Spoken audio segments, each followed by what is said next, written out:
none of these niggas. Like Mook, my man, we talk on the phone and we cool, but Mook, no. Like if the money right and the situation right, he could get it. Anybody could get it. Like I don't like. It is what it is. Like this is something we didn't get a chance to ask you about. I didn't hear you speak on it. Was the ARAB trial? We actually got a chance to sit in there a little bit, did a little bit of coverage of that. What's your thoughts on that? I haven't heard you speak on that. Him, being sentenced. I don't think he got sentenced yet, but he's looking at about 15 to 20 years in prison. How you feel about that whole situation? I don't want to see nobody in jail, so that's a fucked up situation, man. You know what I mean? I don't know every little detail, but for years and years, like a lot of shit I rap about and put in my raps be like prophecy. I be prophesizing, I be predicting shit, I be knowing shit to come. And I felt like if certain adjustments wasn't made, things like that could happen with Ab. And that's why we wasn't as close as we used to be for those reasons. And I'm sorry to see that. You know what I mean? I want to see him back out. I don't want to see nobody locked up. It's a fucked up situation, but I'm not shocked. It's not like I'm like, oh my God, I cannot believe it. It's like I don't feel like that. Like, right. A lot of people blame the Vlad interview for the reason he got hemmed up. Now we were in, like I said, like O said, a couple of the hearings, heard some of the stuff. Now Vlad's name didn't come up actually verbatim, but they did say they have social media tactical units and shit like that, to where they're all in your social media, listening to the interviews, listening to things like that. Do you not blame, but do you think that Vlad takes some responsibility in how he interviews people? You've been on that platform a few times. Nah, I don't think nobody interviewing could take responsibility. Like, that's not the stand. Like, you know what I'm saying? Like, you don't got to answer nothing. Like, a nigga can ask you a question and you can answer it. You don't got to answer it, or you can answer it how you want to answer it. So I can't blame no interview people. And the interviews wasn't the reason why nobody got arrested. So even if they try to use that to, like, I mean, like the show what type of character you got, that's not the reason why niggas got indicted anyway. So it is what it is, man. Around AR, it's like niggas around AR ain't right, man. That's why he got locked up, right? Somebody had to tell on him.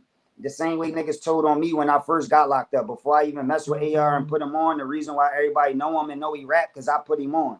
Yeah. And before I put him on, we got locked up in a situation together, and his homies ratted on me. He got interviews talking about it himself. And I got interviews doing it too before, talking about how his homies ratted on both of us and got us locked up. And those was niggas that was on his team. So from that time, I already knew that everything wasn't right. And then later on in life, some more people from his team told on him to get him the time that y'all saying that he about to get. So, you know what I mean? Niggas got to start. It's like it ain't. It's easy to see. Like, you know what I mean? You put the shit together, you easy to see everything. Like, you know what I mean?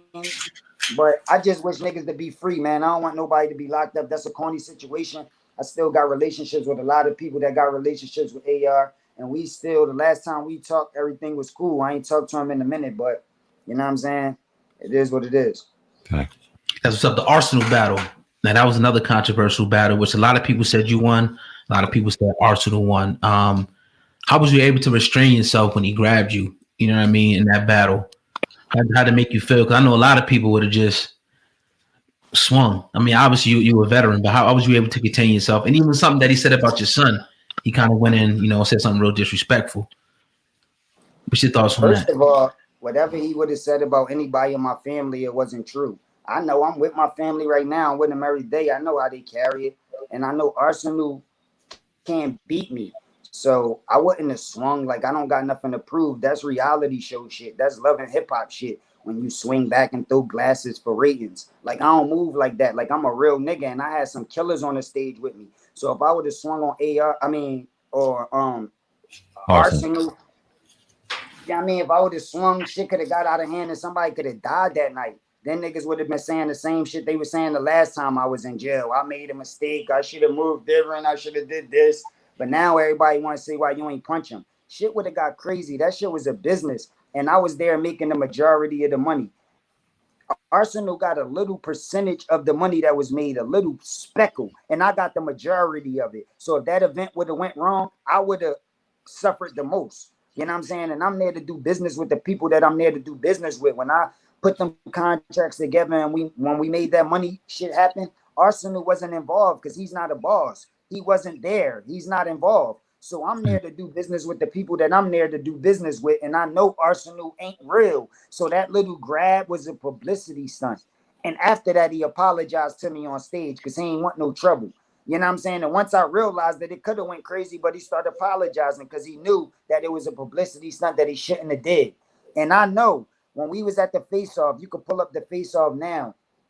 My face-off probably got more views than most people battles. But you could pull it up right now and you see me calling Arsonal all type of names, telling him my box, telling him how my hands work, telling him how I give it up, and disrespecting the shit out of him. It was nobody there then. Why you ain't try to grab me then? Why you ain't try to play tough then? Because then you would have got beat the fuck up and I still could have made my money from the battle.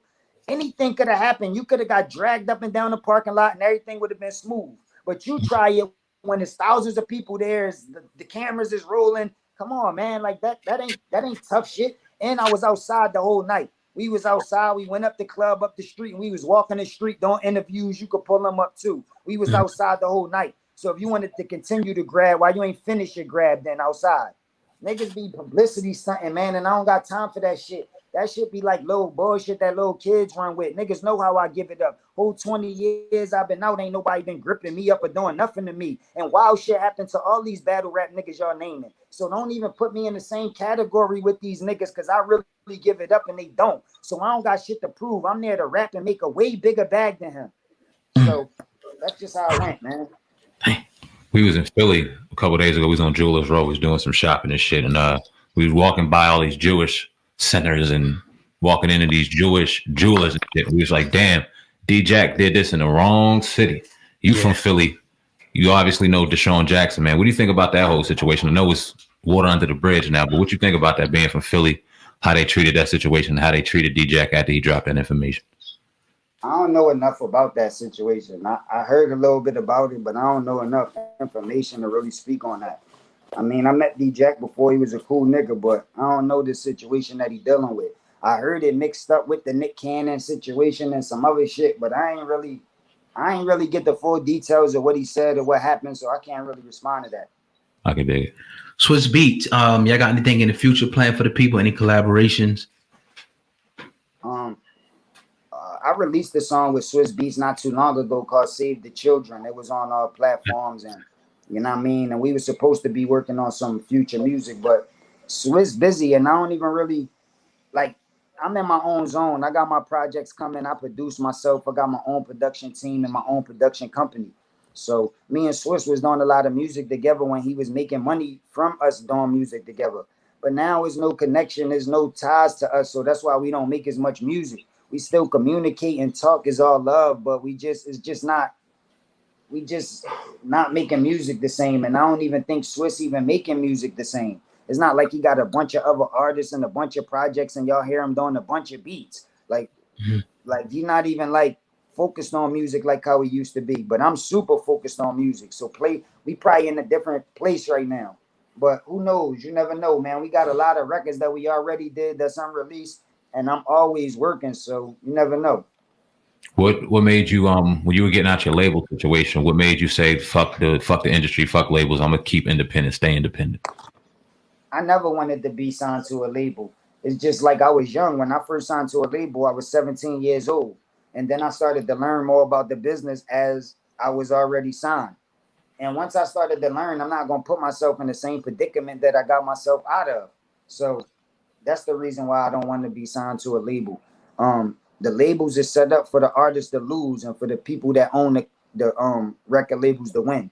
It's just designed like that. And every artist tell you since the beginning of time, you could talk to an artist from the 50s and 60s, the 70s, the 80s, an artist from the 90s, an artist from when fucking hip hop first started. You talk to artists from any period and they'll always tell you they got robbed and it never went right. But people still think that they gonna just come up with a song, sign a deal, and it's just gonna go better for them. And a lot of niggas not capable of being independent because they not big enough names. Like they just start off independent from the beginning. It's hard to build up a fan base. But I'm already a household name and already had a fan base, so I was just able to maintain. And I like it better being independent because I got creative freedom and nobody over top of me to tell me what to do. And I don't feel like nobody should be able to tell me what to do with my music.